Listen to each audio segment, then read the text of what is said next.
Welcome to The Explainer. Today, we're jumping right into the life of a really fascinating figure, Sir Syed Ahmed Khan. He was a 19th century reformer whose ideas would, believe it or not, lay the groundwork for one of the biggest geopolitical events of the 20th century, the creation of Pakistan. So let's just let that quote sink in for a second. This wasn't some random person's opinion. This was the view from the very top of British India. You have to remember the Mughal Empire, a Muslim dynasty, had fallen. And then the massive 1857 War of Independence happened. After that, this quote pretty much sums up the official British attitude. India's Muslims, who had been the ruling class, were now seen as disloyal, defeated, and deeply suspicious. And this wasn't just talk, it was a policy, and it had some really severe consequences. And right into this incredibly tense situation steps our main character, Sir Syed Ahmed Khan. He looked around at his community and saw a people in a really deep crisis. I mean, they were politically powerless, their economy was in decline, and they were totally caught between a glorious past they couldn't get back and a future that looked pretty bleak. So, what did this crisis actually look like on the ground? To really get why Sir Syed did what he did, we first have to understand the world that Muslims were living in after 1857. Wow, I mean, just look at this chart. These numbers tell a huge story. By 1871, Hindus, who had frankly adapted a lot faster to English education, held the vast majority of government jobs. And Muslims, the former rulers of the subcontinent, they were completely on the outside looking in. Now, Sir Syed was, above all, a pragmatist. He knew that fighting the British was a dead end, a total lost cause. The only way forward, he argued, was to do something completely different, build a bridge of cooperation, and prove that Muslims could be loyal, modern subjects of the British Empire. His strategy was actually brilliantly simple. It was a two-punch combo. First, he had to tackle that trust problem head-on. He absolutely needed to change how the British saw Muslims. And second, he had to give his own community the tools they needed to survive and really to thrive in this new world. And for him, that one essential tool was modern education. And he wasn't just talking about this stuff. He took action. He wrote this pamphlet that painstakingly, story by story, detailed all the accounts of Muslims who had actually stayed loyal to the British during the 1857 conflict.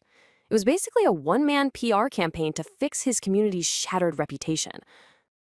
And this shows just how deep his thinking went. He wasn't only working on the political stuff. He knew that so much of this mistrust came from cultural and religious misunderstanding. So, he writes a commentary on the Bible to highlight the common ground between Islam and Christianity. He was trying to build a much deeper, more fundamental bridge between these two worlds. But, for all his work building bridges, his whole vision of a united future was about to hit a major roadblock. A single controversy would end up convincing him that maybe, just maybe, Muslims and Hindus were on two completely separate paths.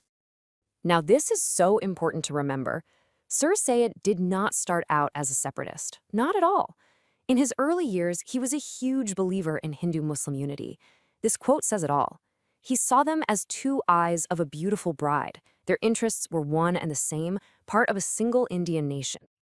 And then this happened, the Hindi-Urdu controversy of 1867. On the surface, it sounds like an argument over language, right? A bureaucratic change. But it was so much more than that. Urdu, written in a Persian Arabic script, was the language of the old Mughal courts, and it was deeply woven into Muslim culture. For Sir Syed, this was a total shock. It was a gut punch. Urdu was at the cultural and literary heart of his community. He saw this push for Hindi as proof that the Hindu majority wasn't willing to protect the distinct culture of the Muslim minority. That bridge he was trying to build, suddenly it felt like it led nowhere.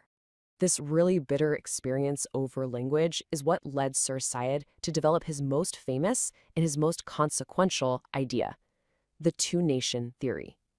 The idea that Hindus and Muslims weren't one nation after all, but two. And you can just see from this timeline how quickly things escalated. 1867, the language controversy plants that seed of doubt. Then, in 1885, the Indian National Congress is formed. Now, you might think he'd support it, but Sir Syed saw it as a vehicle for Hindu dominance, not as a body representing all Indians. He told Muslims, stay away. And this is his logic laid out perfectly. The Congress was calling for democracy, British style, one person, one vote. Sounds fair, right? But to Sir Syed, it was a mathematical trap. He looked at the numbers and saw a 4-to-1 Hindu majority. To him, that meant Muslims would be permanently locked out of power. It wasn't about fairness, it was about survival. This quote is really the heart of his entire political philosophy. It's the core of the two-nation theory. It's not that he was anti-democracy necessarily. He was against any system that he believed would guarantee that his community would be politically steamrolled. So if that's the political reality he sees, what's his big solution? Well, it wasn't just a theory anymore. It was a tangible, real, brick-and-mortar project that would change everything. And you can sum it all up in just one word: Aligarh. And there it is, the Aligarh Muslim University. This is the physical embodiment of his entire life strategy. This place was designed to be the engine of a modern Muslim awakening, a place that would create a whole new generation of leaders who could operate in the Western world without losing who they were. The Aligarh Movement was his grand plan put into action. It was designed to solve all the big problems at once. Create a new class of educated Muslims who could deal with the British as equals, who could compete for those government jobs, and who could stand up and clearly state the political interests of their community on a national stage. And this is the final piece of the puzzle. This is why he is so incredibly important to this story.